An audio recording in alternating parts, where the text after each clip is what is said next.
దేవాలయం అందు కానీ, మన ఇంటి ముందు తులసి వనం మందు కానీ, ఉసిరి చెట్టు కింద కానీ దీపం వెలిగించే ఆచారం మీకు తెలుసు కదా. కానీ ఆ ఉసిరి దీపం వెనుక ఉన్న గూఢార్థం చాలామందికి తెలియదు. ఉసిరి చెట్టు అంటే ఆమాలక చెట్టు. ఇది శ్రీ మహావిష్ణువు వాసస్థానం అని పద్మపురాణం, స్కందపురాణం చెబుతున్నాయి. ఈ చెట్టు కింద దీపం వెలిగిస్తే ఆది లక్ష్మీనారాయణులు ఆరాధనగా పరిగణించబడుతుంది.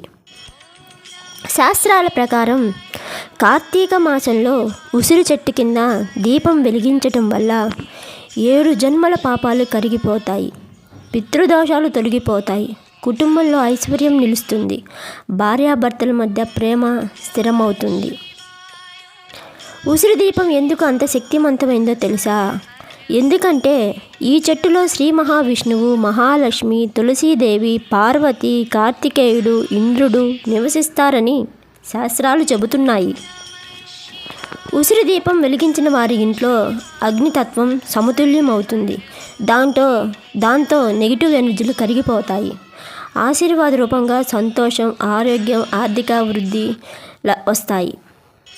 ఇంకా గోప్యంగా చెప్పాలంటే ఉసిరి దీపం వెలిగించే సమయంలో మనసులో ఓం నమో నారాయణ అని జపిస్తే ఈ దీపం కేవలం వెలుగు కాదు, అది కర్మల్ని దహించే జ్యోతి అవుతుంది.